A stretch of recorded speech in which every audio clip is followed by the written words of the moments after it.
Without further ado, Shi Chen. All right. Hello, everyone. Thank you very much for coming to today's talk. Please let me know if you can hear me okay, or I need to speak louder, okay? And feel free to stop me if you have any questions. So I'm a video game developer. I live the exciting life of making video games. But actually, I used to spend a lot of time doing non-developmental works, namely compiling and uploading the app to the distribution stores. So just to give you an example, for a 200 megabyte Android app, it can take as long as 45 minutes for it to finish compiling. And then while it does that, it's pretty CPU intensive. So it locks up my machine. I have nothing better to do. So what am I going to do? Well, I don't write on chairs and sword fighting with my coworkers. But I have my fair share of Redditing, YouTubing, and just general slacking off. That sounds pretty cool, right? But then the thing is that slack time really sours when you come back and find out what I just uploaded to the store got rejected. Why? Because I forgot to turn on the debug functions. What does that mean? Well, now I have to turn off the debug functions and then recompile the code and wait for another 45 minutes. So that's pretty stupid, right? But then, I mean, I'm not going to be so unlucky every time. I mean, if I just correct that, I'm sure it will just be fine, right? Wrong. So it turns out there's just a lot of ways I can mess things up, right? Debug code is one thing. You know, maybe I forgot to increment the version. That will get you rejected, and then you still have to compile again, right? Or if you're missing code signings after you compile the package, and then you upload, it will get rejected. So try again. Maybe I don't have the right account for the store access, so I have to log back out and log back in. You know, that's again some hassle. Or I simply just upload the wrong file. Instead of uploading the most recent version, maybe I just click the wrong folder, I uploaded the wrong file. Rejection. Try again. Or maybe I actually did not get rejected, but then I find out I'm actually missing some features because I forgot to pull or my collaborator forgot to push. So yeah, I didn't get rejected, but then it's the wrong file, it's the wrong app. Still no good, right? So after all of this combinations of mistakes, I usually find myself waking up 2 a.m. in the morning, still in the office, everybody's gone, and you know I'm exhausted from all the slacking off. But you know, I think this time, you know, all the stars are lining up now, right? And then the progress bar is at 99%. I got it, and boom, the electricity went out. My compile still didn't finish. This is not my fault this time, right? But then it doesn't matter. It means I still have to wait and then do that 45 minutes again. So, you know, all of this, you know, is this just the life that I'm destined to live in? There has to be a better way, right? There has to be a better way. And if there's not, the thing is, the more time I spend compiling, the less time I actually spend developing.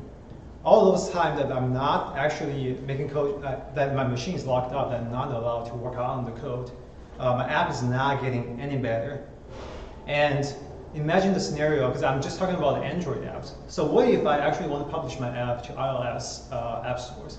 So now I have to not only do this process once, I have to do it twice. There's twice a chance for me to make mistakes, right?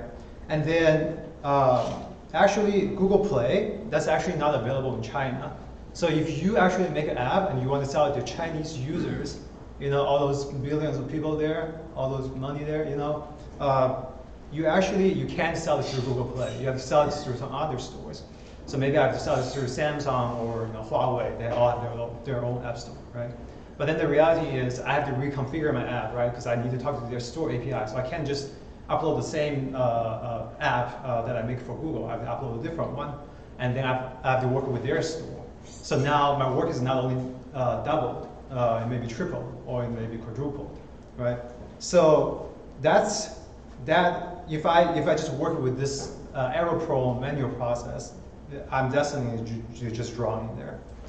If only there's a better way. If only. and there it is.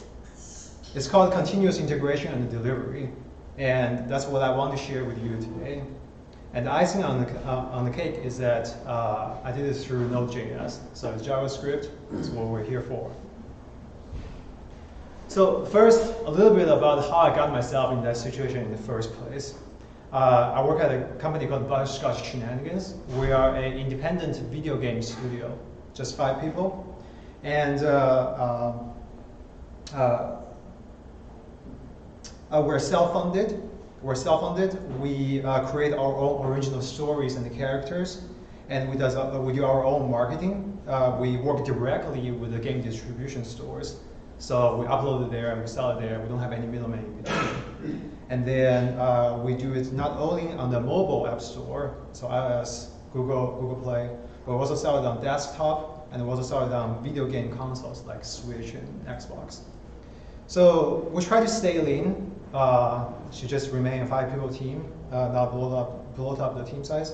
We try to do everything in-house, and try to have as few middlemen and third-party dependency as possible. So the company was founded back in 2012. Back then, we were just making games for mobile phones, for iOS and for iOS App Store and Google Play. But over the years, we have expanded the number of games from 0 to 6. So not just 1 app, 6 apps.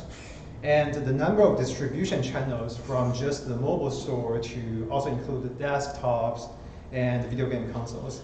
And now we have more than 5 million users. And they play our games on their on their phones, on their tablets, on their Windows machine, Mac machine, Linux machine, their game consoles. So that's a lot of distribution channels, a lot of different OSs, right? It's actually a very common practice for video games to spread across as many platforms as possible. Because basically, unless you have really good reasons of staying just on one platform, maybe you got some exclusive deals with some store, then there's no reason for you to just put all your eggs in one basket. You want to distribute the risk. You want to increase your probabilities of the same app if it can land on other stores. And also with how crowded the apps market or the games market are now in general, then if there are new stores that opens up, it's a blue ocean. So you may want to go there. So your ability to deploy your apps to all these different platforms is vital for the success of the business in such a competitive market. And again, as a side note, Google Play is now available in China. So even if you're not making games, you're just making apps, it's still in your interest to consider the possibility of, okay, what should I do if I need to work with different stores? How can I improve my process so that it's not such a pain when I need to get my apps in front of people? So we deal with 9 distribution platforms. So on mobile, there is App Store, there's Google Play, there's this Hatch. It's a Android cloud gaming platforms. So it's actually managed by this company called Rovio, who made the original Angry Birds games. So they're trying to enter the Android market, positioning themselves through cloud-based games. They just stream that to your phones, kind of like Google Stadia. And on desktop, we're on Steam, which is the biggest desktop game distribution store. We're on GOG, that's a Polish company behind this Witcher franchise. They're getting a new show on Netflix featuring Henry Cavill, the Superman, as their main cast. We're on Origin, that's managed by EA, which publishes all your FIFA games, your NFL games, your NBA games, and your Star Wars games. And then we're also on WeGame, which is managed by Tencent, which is this technology, billion-dollar technology conglomerate. That's sort of like the equivalent of Google, but in China.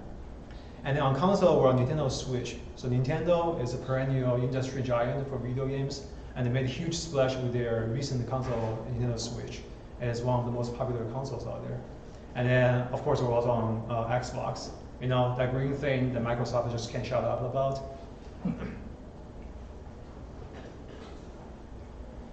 So aside from all these channels that I make builds for and upload to, I also have my internal customers, right? So I may need to make builds for QA testings, but then they may need the debug functions to be left on because they need to access, use cheat functions to access the contents.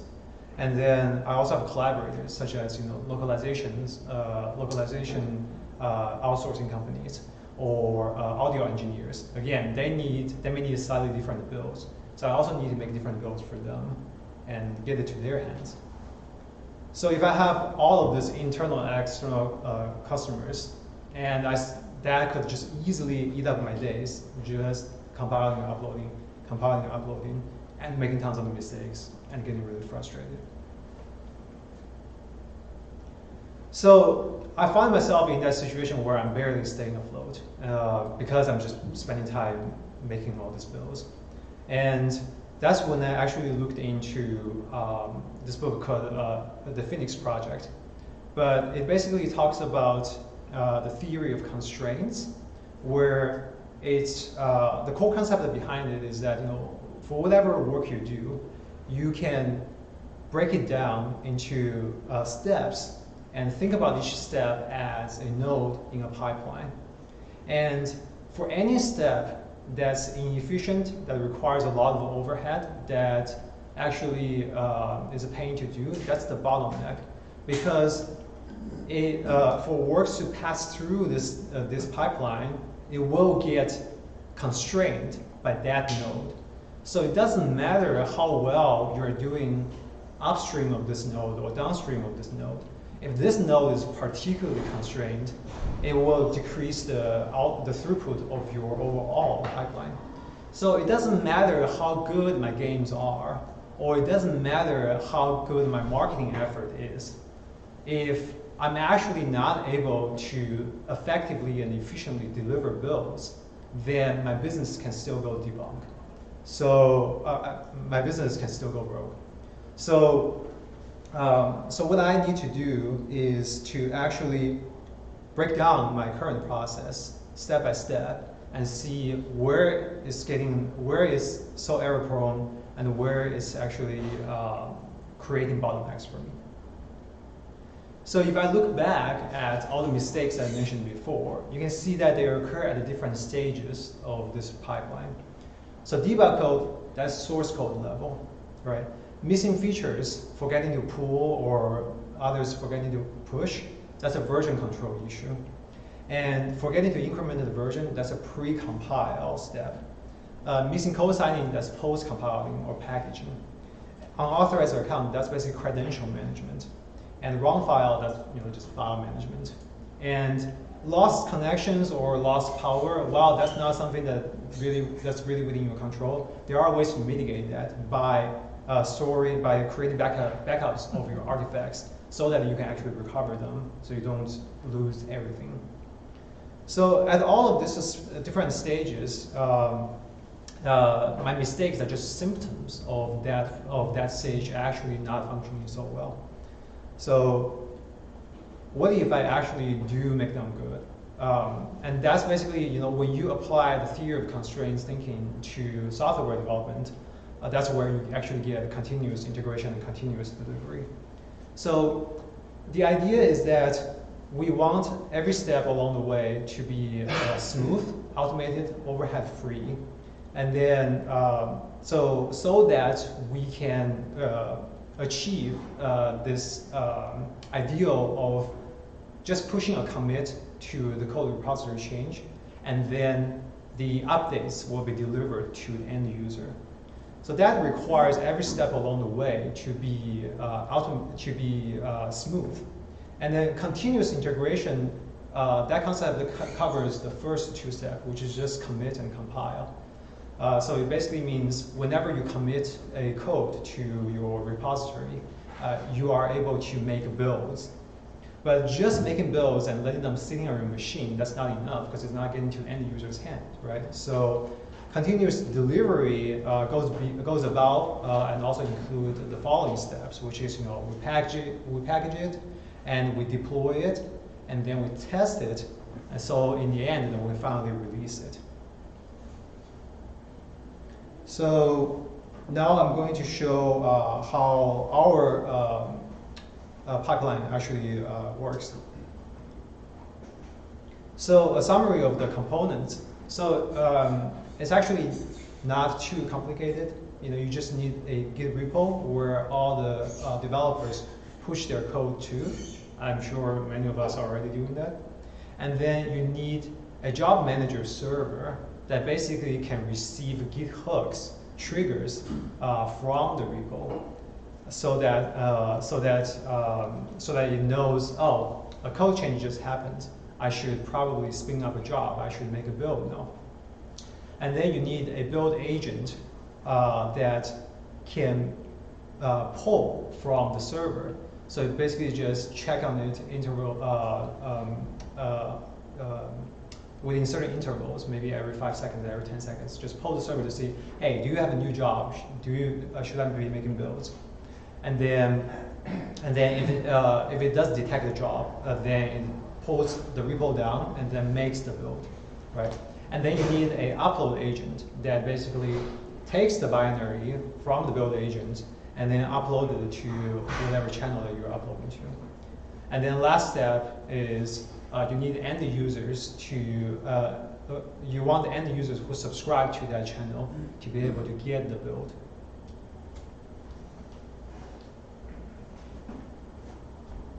So first, this is just an example of our job manager server. So in here, I basically have all kinds of projects here. These are just some of our games, some test projects in there. And then what it does is that basically this server, this is the front end of the server, and this server is where I send my Git hooks to.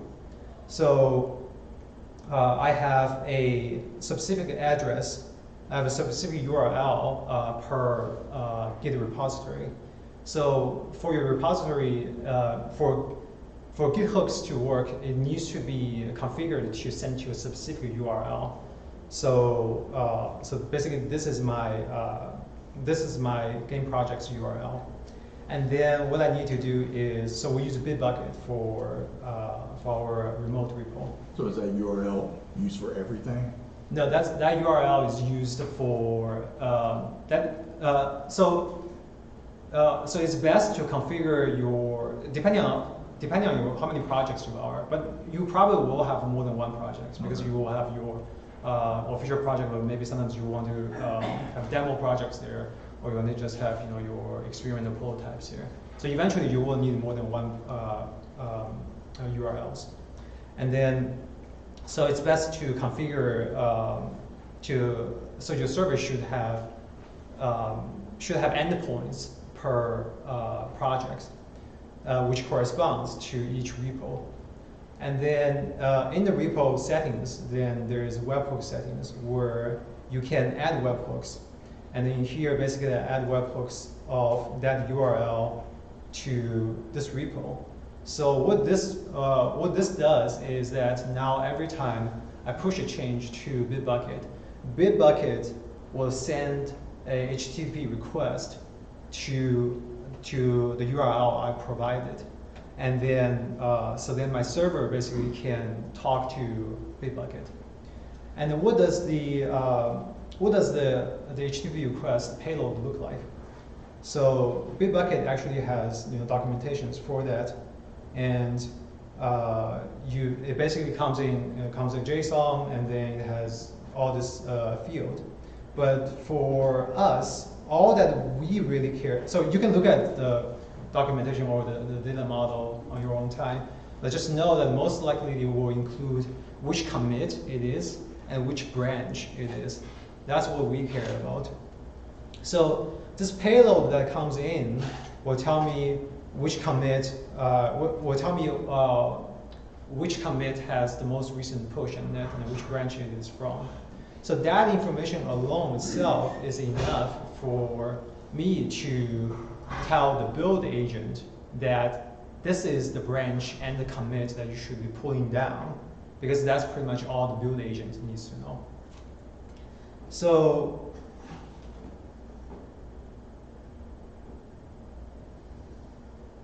So that's Git hook configured automatically. But also you probably want to make sure that you can manually trigger the builds to happen as well. Because in the case that a build failed and you need to let it build again, but then this time it's off the same commit because you're not making any changes. So then it's good that you have a way that you can also trigger the build manually. So in this case, then basically our front end is allows us to then say, okay, we can specify what kind of target we want to build, and then we can select which branch it comes from, or we can even and specify which commit it comes from. So it can not only build the most recent commit from any branch, but it can also build maybe previous commit in case you need a rollback. So all of this is just so this is just the front end, but then what the server actually uses is just Express. It's nothing fancy. And then at our different at different endpoints, then what we need to know is which project it is, and then are we creating a new build or are we updating an existing build? Oh, sorry, I forgot to mention that.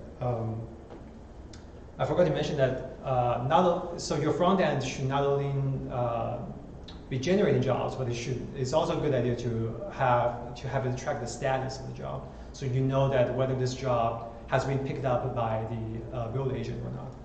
So let's actually just make a build right now.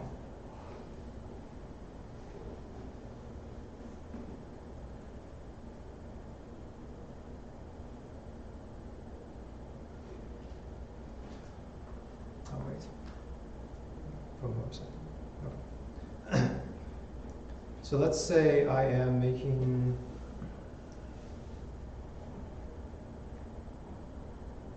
I'm going to use this demo project, and then I'm going to make an Android build from the master. So this way I'm manually triggering it to happen. And then here I have a remote open to a build agent, which is a separate machine that I have that has the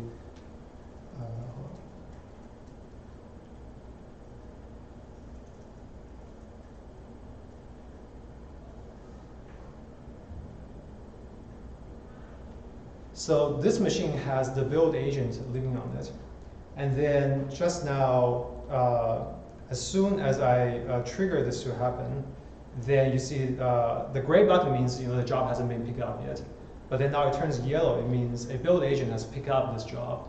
So now it's churning. And then it basically opens, it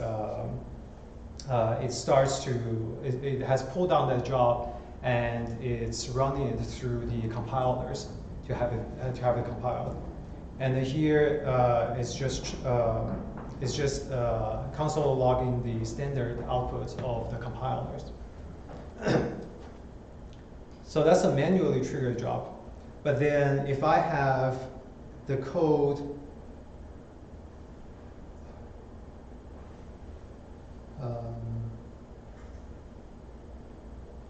let me just pull up that demo project and then make a commit.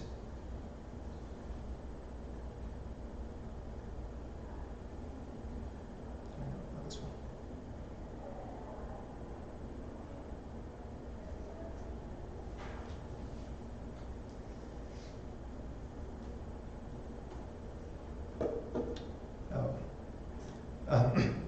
Okay, this is a little bit embarrassing, so I actually don't have the demo project on this machine right now. But nevertheless, if you set up the Git hook, then it sends that payload to your server. Your server receives it, and then it can queue out that job. So I can simulate it. So Sorry, it's really throwing me off a little bit.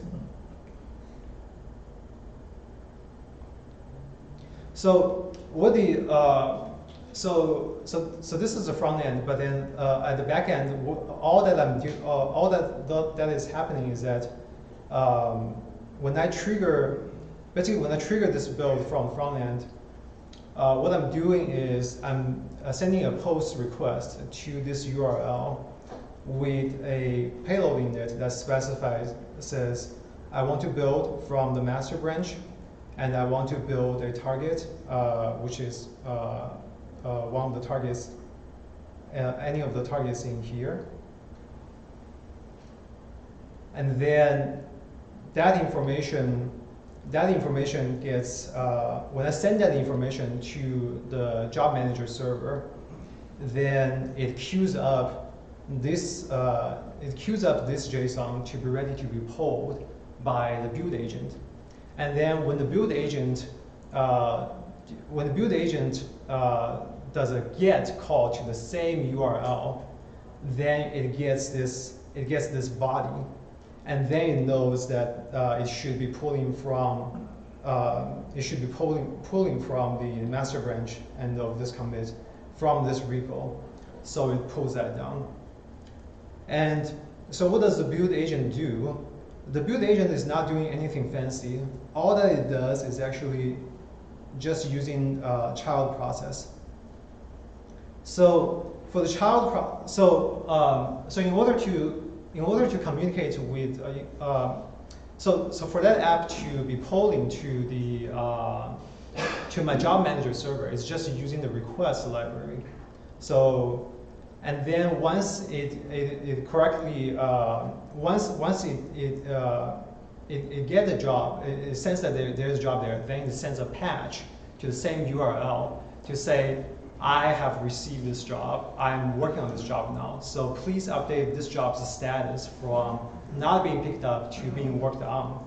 So this is important because if I have multiple build agents that they're all polling to that same server, then I don't want them to all start making those because I only need one build agent to do it. So that's where the status change comes in. And then I also don't want, so once this job is being worked on and then it's eventually being finished, then the build agent, after finishing the process, it should also patch to the server to change the status from building to completed. So then the server can delete that job from the queue. So we don't have the situation where we have, just have multiple jobs queued up here, just staying dead in there. We want to know that they're done. Is that pretty orderly, or do you ever have to deal with race conditions? So race conditions? I think it's because in the case that, because they're all just making a request calls there, right? And then at the same, and then the, basically on the server side, if you have two requests that comes in, that's both like, that are both trying to say, I want to grab this job, then the first one will trigger the job status to change. And then the second one, when it's trying to patch to that same endpoint, it will see that the status is already now changed to building. So then it will basically get a failed, HTTP status, saying that, oh, you can't patch a job that's already in the building status. And on the build agent side, so all that we're doing is we're just calling, child process. So what child process does is that you can just think about that as running scripts in batch. In this case, what I'm doing is that, so for the engine that I use, I just need to, so it's basically similar as command line interface. Whatever that you are inputting in the command line interface, you can do that through child process. You can do that through child process, and then whatever the console outlog that you normally see from the CLI, you can capture that from the child process standard out. So in this case, I basically so for the child process command, what you do is you just use child's process spawn, and then the first argument is the process that you want to call, and then the following argument is array of all your arguments in there. So for my case, then the command that I want to use is actually mono. The process I want to invoke is mono, and then the argument I want to pass by that is, I need to tell it where the project is at. I need to tell it where the output directory is. I need to tell it, what runtime, basically what versions of SDKs you use. All of these things that you normally, if you use IDE like Xcode or Android Studios, all the things that you, all those pull downs that you use from the IDE, you can all specify them from the command line by providing those arguments. So using child process, then what I'm doing is essentially just invoking the command line access with all the arguments. But aside from that, I also want to monitor. I want to monitor the standard out. Why that is important is not only that it's nice to see the console logs, but once you have access to what it is saying, you can do regex parsing of the standard out. So you can look for keywords in there. So if there's keywords in there that that you normally see, if you see that in your console log, you know that maybe that actually will make a defective build. Then you can actually regex parse that so that you can you can immediately then fail that job. So this is a way that basically allows you to not get. You want to basically monitor the compiling process just as you would normally do when you compile that from the IDE. But now, instead of having your eyes fixated on the command line, the output, you can have this robot that actually regex parse the logs so that you don't have to do that yourself. And then after I make the binaries, because all of this is done through Node in here, so I have all these arguments at my disposal. So for example, if I specify the output folder, then I can store that argument, and then I can then pass that on to the upload agent, because the upload agent will need to know where the binary is being stored at. Then again, in this way, then instead of letting a human looking through the directories, you have this for sure data that gives the right directory to your files. So for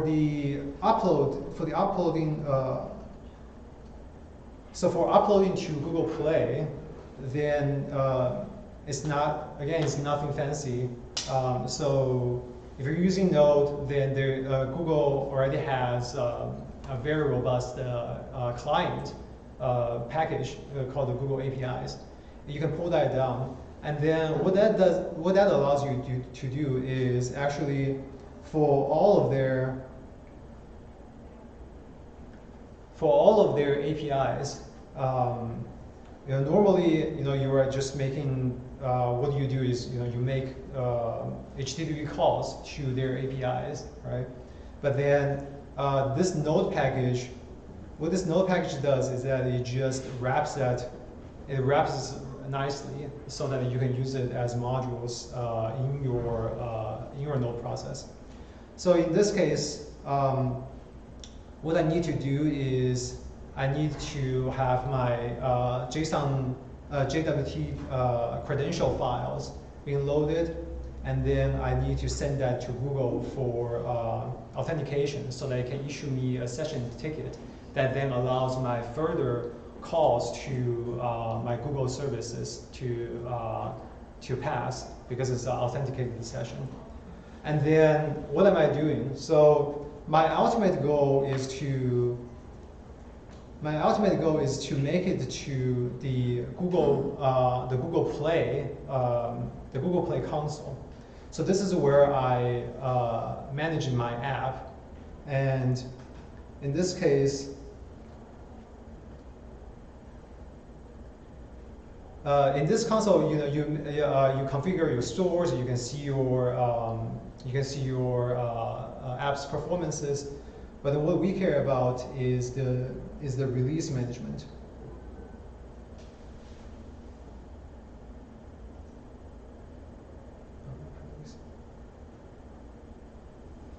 So in here, you can, so by default, the Google Play console has four different tracks. So you have your internal test track, you have a closed track that's basically invitation only, and then you can have an open beta track that anybody can opt in, and then you have your release track, which is the ones that you actually sell on the store.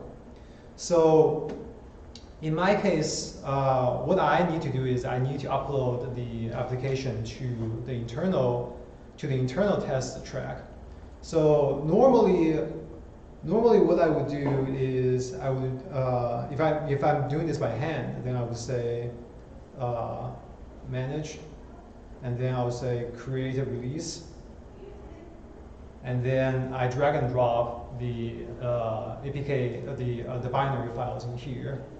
I type up the patch notes, and then I do a review, and then I do publish, and then that allows the binaries to be propagated to the users that are in this channel. But then from the upload agent, you can do all of this. Through Node. So in here, what it does is it basically uses the Android publisher API, the edits insert endpoint. So basically, it's just calling all those it's calling those endpoints and saying, oh, I want to create a release, which is insert, and then I want to upload my my binaries to that release, and then I want to sometimes if your application if your binary files is over 150 megabytes, you need to actually break that down into two parts. So that's for so you have your application, and then you have your application extension file. So in case you need to upload extension file, you can also do that through the APIs here. And then I need to edit the some meta data about this release. So in here, so what we care about basically here is that I need to specify which track I'm uploading to. So I have it by default uploading to the internal track, but then I can also change that to the other tracks. So if you want to upload directly, let's say you are very confident that your commit is working, you want to push that maybe directly to the open beta track, you can do that. But I would recommend just starting with the internals, because one thing is that the internal tracks is propagates much faster. So it usually just it gets there once you upload it within a few minutes, it becomes available. But for the other tracks, it just takes a longer time to propagate. And besides, you always want to test your app on the device before you release that anyways. So basically, this internal test track is then used for all of our QA testers. The nice thing about this setup is that for all of your Android devices, if you are subscribed to this internal track, then the device always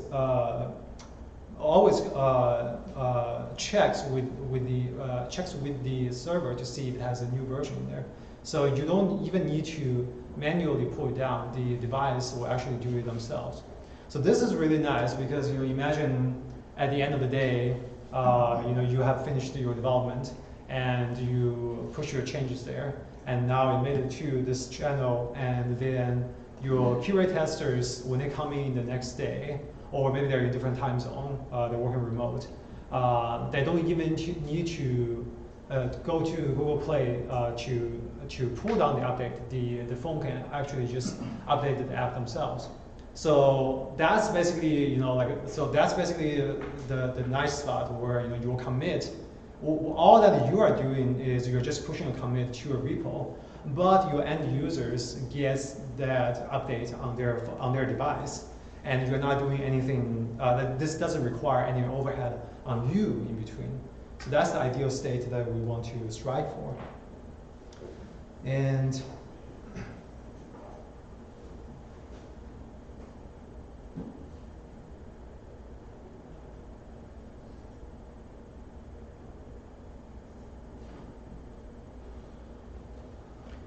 so that's pretty much the components of such a pipeline. So what are some of the design considerations going into it when we're making this?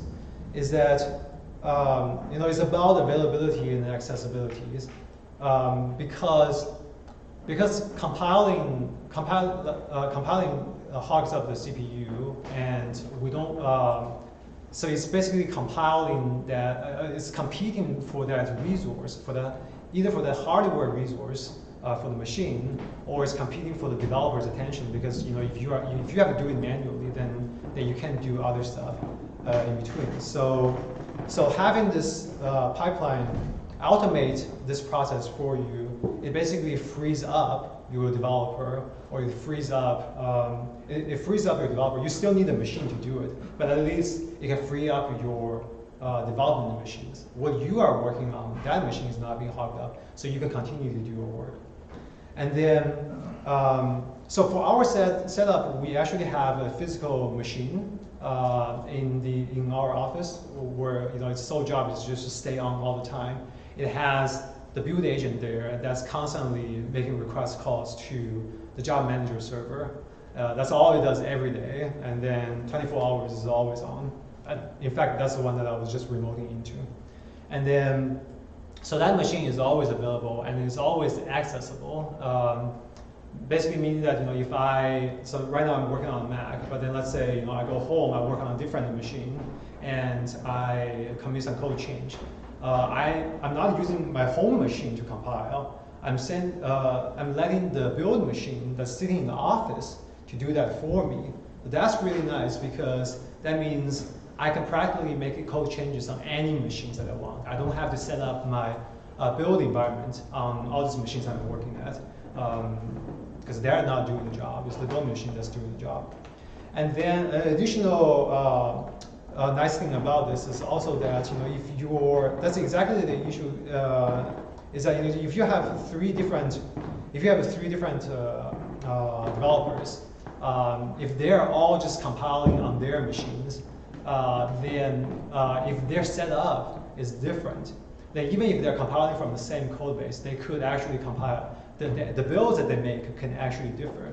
So that's actually introducing additional unpredictabilities for you. And then if something goes wrong, then it's really hard to debug.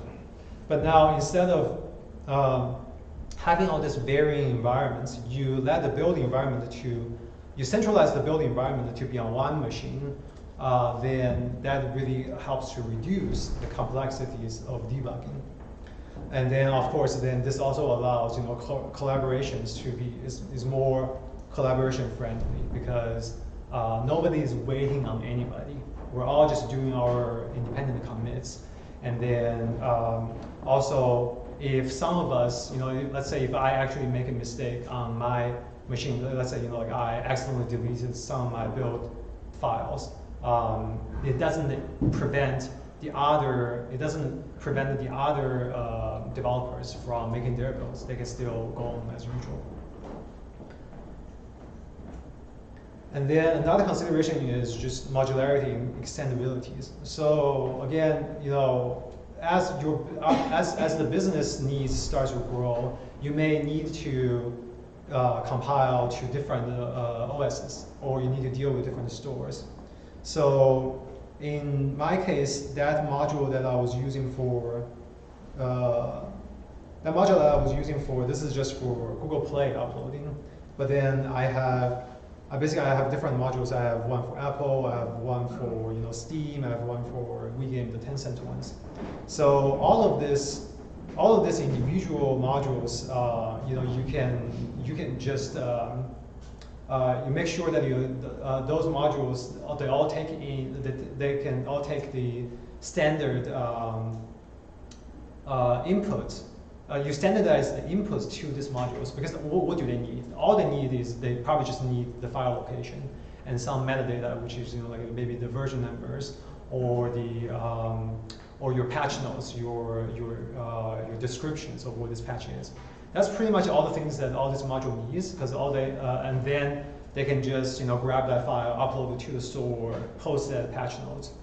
So so next time, so let's say, so in this case, then like right now I don't have Google Plays in there, but then if I do need to add additional deployment targets, such as like Samsung or Huawei, then I can just make additional modules that pretty much still utilize the build agent the same way it is, but now the upload agent can just behave differently based on what branch I'm pulling from.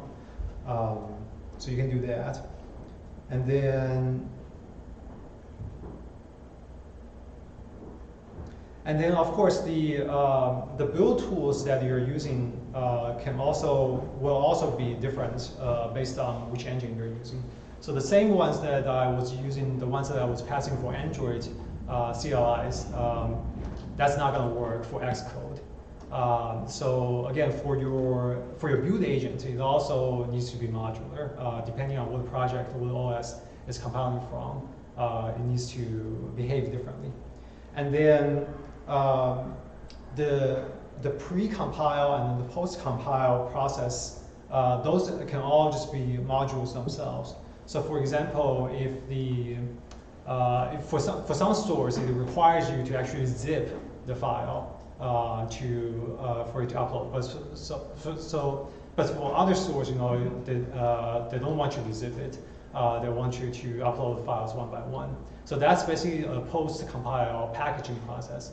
And that's, again, just depending on your store's idiosyncratic requirements, you make different modules for that. And then another important factor is readabilities and recoverability. So that's the part of using the child process and logging your standard out. So your standard out, so in this skeleton project that I was just showing, it was only just console logging out. But what you can do is, you can just spin up a file and you can just write to that file. So now you save these logs. And then saving these logs is very important because during the initial stages of while you're prototyping this, you might just be making a lot of mistakes. So you need to be able to debug why your build actually didn't pass. So being able to preserve those logs is very important. And then on the job manager server, you can actually let it send you notifications based on the behavior change of the jobs. So when the Git hook comes in, you can let it send you an email, say, hey, there's a new Git hook detected. I'm trying to queue up a job. Or when a job has been grabbed by a build agent, it will say, hey, build agent got it. And then when a build agent updates the job manager to say, did my process fail, or did my process succeed? That's also important information you probably want to know. In most cases, you probably don't care that much about the success cases, because that should be the norm. But then for failure cases, you definitely want to know. So then again, based on your build agent or your upload agent's status report, you can then let your job manager to send notifications to yourself, so you get notified by that. And then whatever artifact that you produce, you probably just want to back that up. So again, so if it's in a case where my build agent successfully made a binary, but my upload agent failed, then I don't want to start the whole process again. I don't need to make another binary just to go through the build. So for the binaries, so what we use, is pretty easy. You can just use, so we just use Dropbox for it. Because one thing is that it's just got a nice interface. We can also access it from the machine. But then as long as basically as long as you are since you can make now that you don't care how long the directory is. You can be as specific as you want because it's the machine that's doing it. So you can say branch repo. So the directory can be as long as repo, branch, version number, configuration, like a store, and then channels. It can be this long because your build agent will reliably make that directory. So then you can basically have this as long as you want, and then when you do need to recover that, you just need to pass. That if let's say if an upload agent failed, and then what the upload agent should tell the server is not only that I failed, but I should also tell you that okay, this is where I stored my artifact. The binary was stored at this location. So now that you have that information, then you can. So for now, we just manually upload. The files ourselves. But then you can because your upload agent is modular, so you can. So for your build servers, so for your job manager servers, you can not only queue build jobs, but you can queue upload jobs. So just by passing. So but this time you'll pass different arguments to it, right? So instead of telling it, what repo, what branch it is, you probably just tell it, oh, this is the directory. Look for this file in this directory, and then upload it to what store. And then you need maintainabilities. So in our case, that build agent is I can access it through the remote desktops. But then as you have more machines, SSH is probably better because then you can actually make shell scripts or batch scripts that then talk to all of your different build machines. And then maybe you want to update them, you want to reboot them. So you can do that through scripts. And then another thing is that this build agent or your upload agents, they themselves practically becomes their application themselves. So they should also check for. You should also have a way for them to be able to update themselves. So what we do is actually because so they're already doing the so for our games, when we push commit, it creates Git hooks, and then the build agent pulls the repo of the game repo, right? So now what we do for the build agents themselves is actually they are also a game project. But then so now what we can do is we can do the same thing. We have the build agent's code stored in the repo, and now when we actually update the build agent, they can pull themselves. They pull themselves, and then you can use, and then in that case, then basically we say, okay, so if you are pulling a repo, that's the build agent, that's yourself, then what you should do is, you should pull yourself down, and then you should run npm I install to basically, because it's written in Node. So in case we add the new modules in there, then you can install all those new modules from the updated package.json file. And then so you do npm I, you update yourself, and then you can just terminate yourself. And then all those build agents, they're being spawned by the Forever, npm package. So that's basically just another application that makes sure your process is always running. And then if it actually terminates, then you'll try to reboot the process.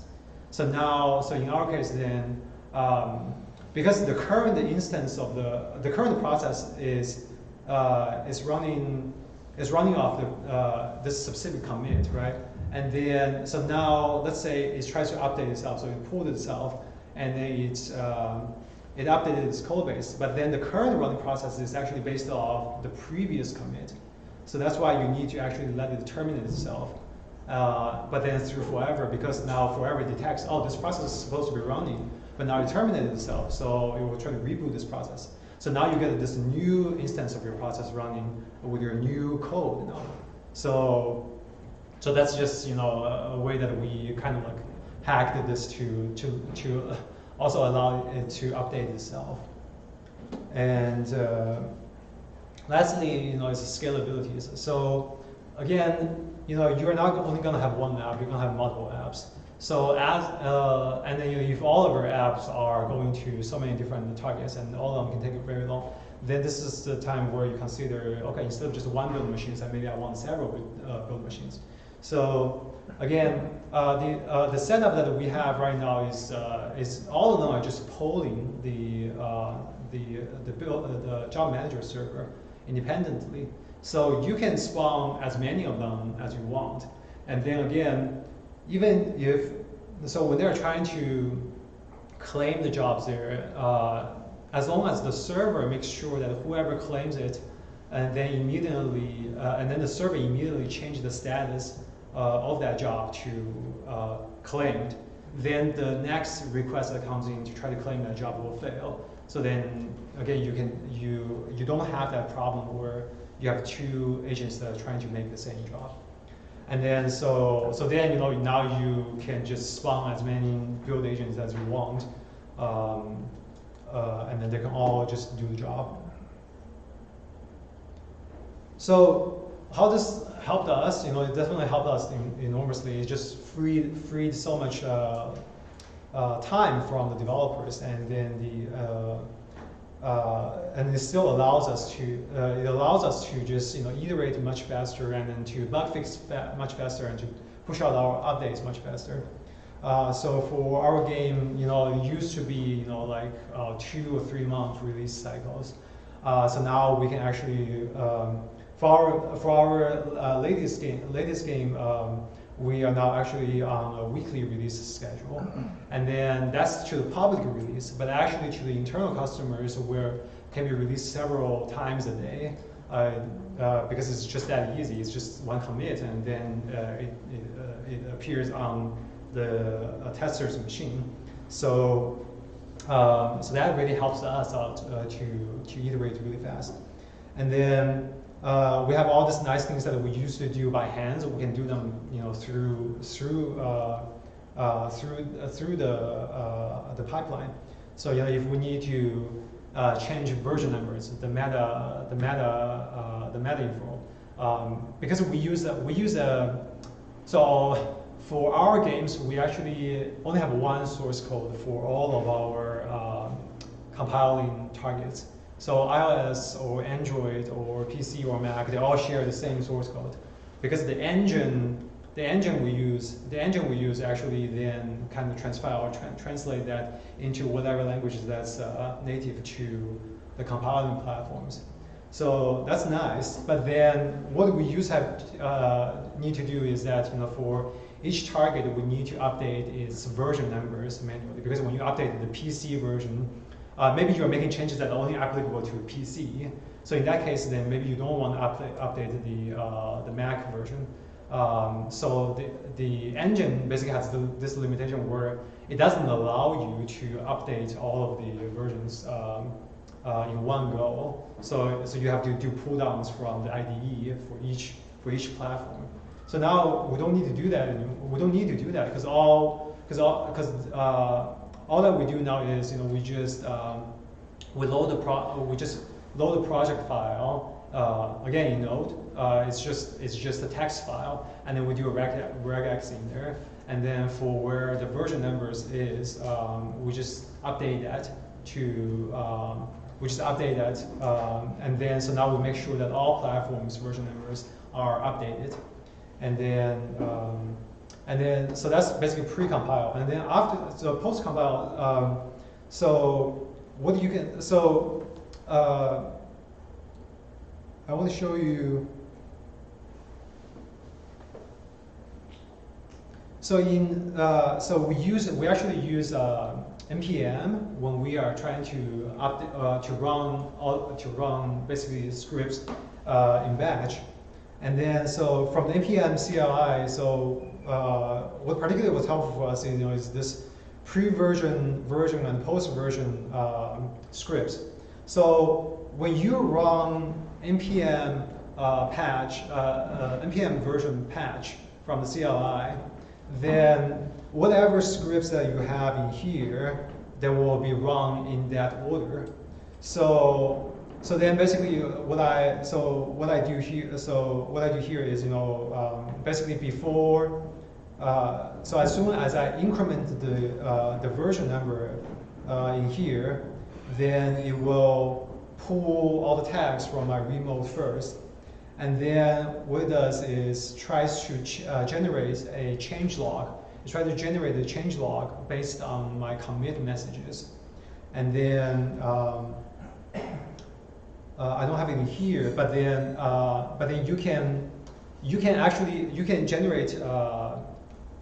So it generates an MD file, and then you can actually post that MD file to wherever you regularly host your change logs.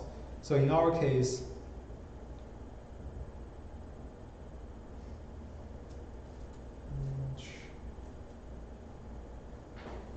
this is a publicly viewable patch notes URL where players look at this.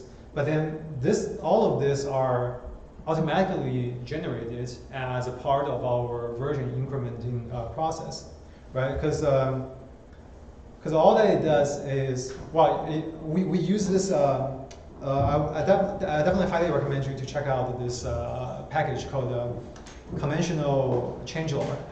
So what that does is that you can, in your git commit message, you can tag your messages differently. So you can say, for example, fix : I fixed this bug, or feature : I added this feature, and then the changelog.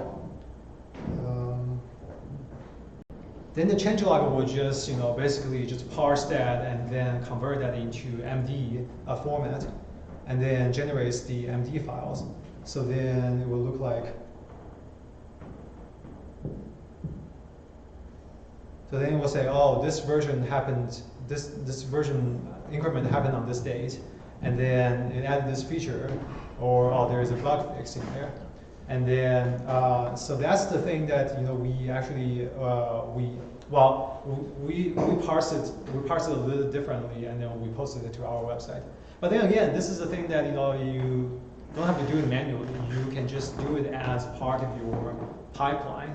So it saves you all that time of having to then compose your message and like write it down and upload it somewhere.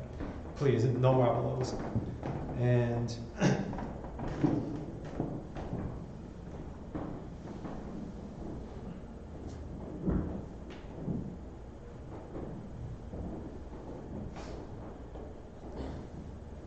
yeah, so we do the version change.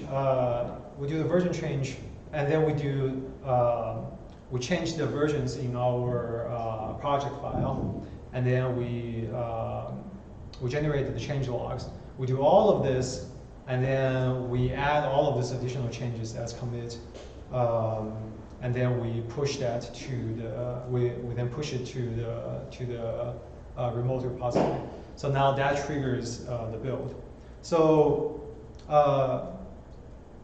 so all of this, like whatever that you can think of, as the process that you are manually doing, no matter if it's manually changing versions or manually pasting your change logs. You should all think about like automating that as part of your process, so you don't have to do that yourself. And then yeah, and then lastly, like once you have this, when you have more stores, you just make more modules. When you need to, when your build machines is not always available because there's only one of them, you just add more build machines. So this allows you to extend it and then to scale it. So some future thoughts to consider in here is that so the physical machine setups is it's still a pain in the butt. We have so right now we have 3 build machines in our office, but then all of them still we have to buy the hardwares, buy Windows, and then download all the softwares in their setup and build environment. And what if one of the machines what if one of the machines breaks down, and now we have to spawn a new machine, and we have to go through this process again, right? But then but with Docker images, you can actually have your virtual machines. You make a copy of that, your machine, and then you can deploy that on cloud infrastructures. So instead of having your physical machines in your office, you have cloud machines that you need to configure it in the first place. But then once you have that, then you can spawn as many of that as you want on the cloud, and then that's great for scalability and then for recoverabilities. As far as I know, specifically for mobile apps, so for Android, for Android apps, you can compile from Linux images, which is great because Linux images are very lightweight, and then because your cloud infrastructure providers, they charge you based on how much they may charge you based on how much bandwidth you use on those machines. So if you can use a Linux machine, if you can use a Linux image, that's great. Then that can make it very cheap. In our case, we couldn't really do that because our engine relies on Windows and Mac operating systems. So Mac, you just don't have images for that now. But Windows, you do. But Windows images are very heavy. Linux can be under a few hundred megabytes, or even smaller. But Windows images are a few gigabytes. So we can't really do that. But but if you do have the budget, then you can do it. We can do it because we don't have the budget for that, but you can do it. So that's just something to consider. This moving to clouds is just better for scalabilities and recoverabilities. And then, so I built this pipeline from the ground up, and then it's just because I didn't know better. I didn't know there are other tools out there. So the thing is, there are very robust, very well-maintained tools out there, like Jenkins, that's actually achieves pretty much what I was trying to do here. So that's open source, and then that's you can it's very well documented, so you can actually look into that.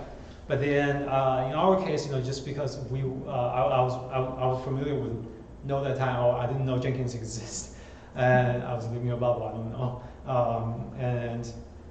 so I didn't look into that. But then the thing with Node is, the ideas with Node is that again, I own the stack, so I can configure it however I want, and I can make it be as lightweight as I want or as complicated as I want. So that's one additional advantage is, you own the technology, then you can always make changes to it. And then, so another thing to consider is automated testing. So right now, we are just making builds and delivering that to the QAs for them to test it. But then there's no reason why you cannot automate the testings, because in the case of your app, there are so so there are so for Android virtual devices, you can actually simulate inputs on those well, not Android virtual devices, just for Android devices. You actually can simulate inputs on those devices. So you can actually script, you can say, okay, if this app, so now that you got the app deployed, on the device, and I haven't figured out a way for that to trigger the app to open itself. I don't think there is a way, but then at least right now our QA testers comes in and then they open the app and then they test it, they tap on things, they scroll through things, right? But then that step, can actually, if I actually instead of letting them to do it, then what if they can actually connect the device to a machine and then they run a script from the machine that simulates all the things that they're trying to do on the app? Then this makes the QA tester's job much easier. Of course, there are things that they cannot test, or the scripting can be very expensive. But then for some simple stuff, if you just want to boot up the app and then do some random tab on it, then this can be if you can automate that, you should consider doing that, because then again, that's what we did is we moved the bottleneck from the building. So building and uploading used to be our bottleneck.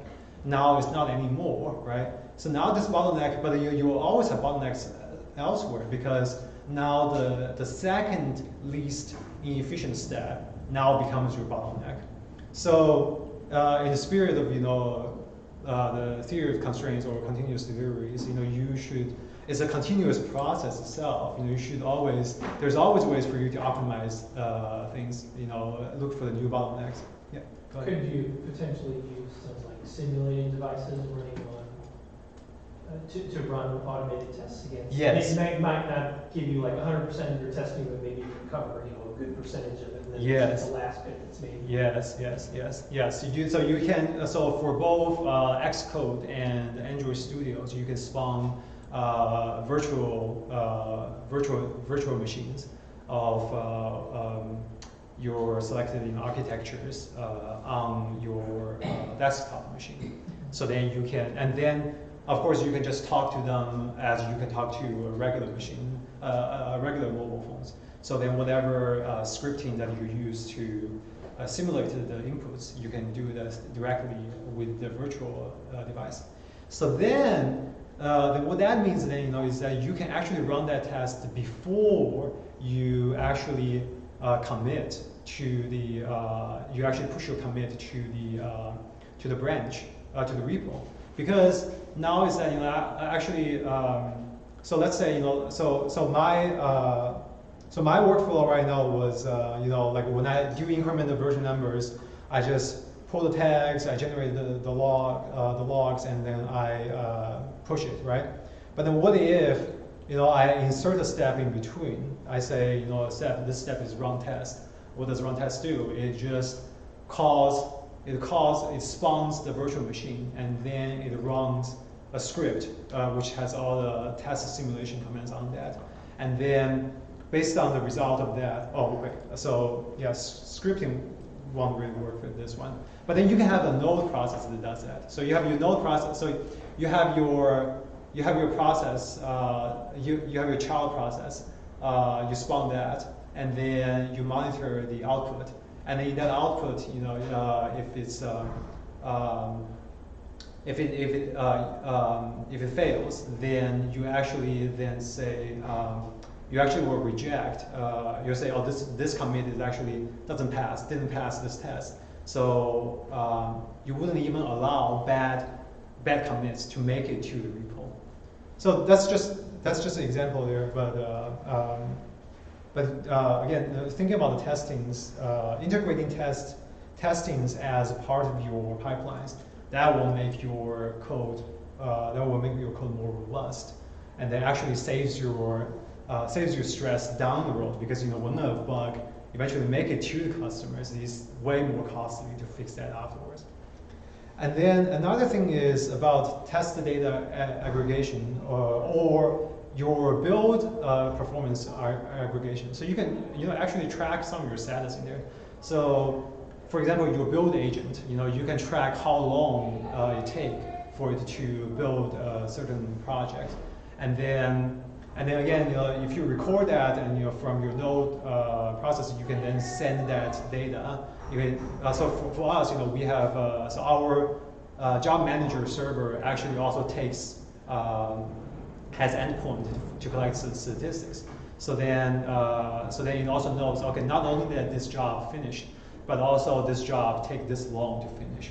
And then all of those data you collected, then you can actually make use of that. So then you can know, oh, if there's a certain commit that actually creeps up the compile time a lot more than the previous versions, then this might be an anomaly that you want to look into, especially if you are using cloud infrastructures, then because that means you're paying more, not because your job takes much longer.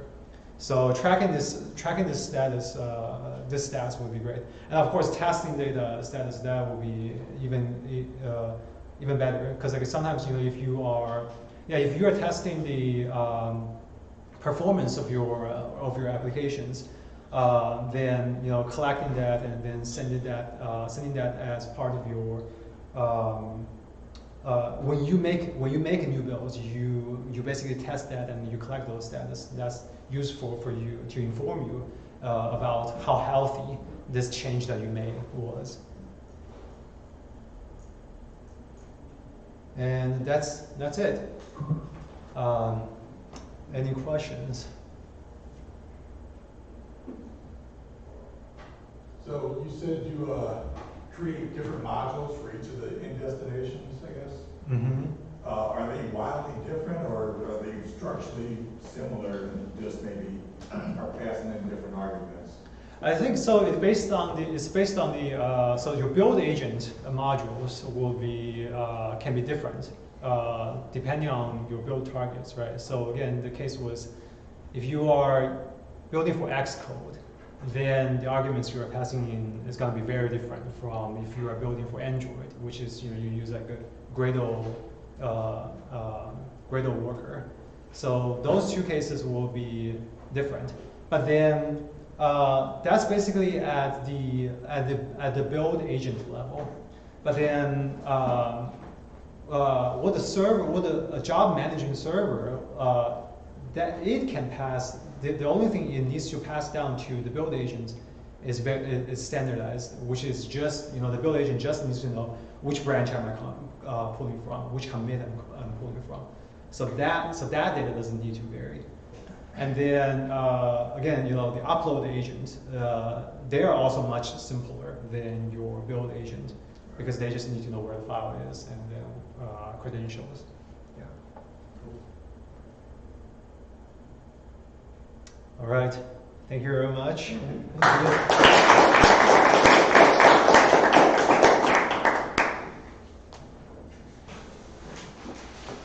Well, hey guys, thank you again. Thank you, Sheriff, for that. Thank you guys for coming out. In 2 weeks, we will be back here for the STL full stack presentation, IP and licensing. And then, I guess in 4 weeks, we'll be back here again for Brian Coleman's talk. I can't remember what the topic was, but it should be a good one. He actually just gave a VO4J talk for the STL FullStackers, and that was really good. So. But yeah, please finish up the food. Take as many chips and drinks with you as you can, otherwise you have to dispose of it. Make sure what components. There we go, what components. And hang out for a little bit, but I see the custodians trying to make their rounds, so we'll probably get the food here shortly. Thanks again, guys. Thank you, Sheriff.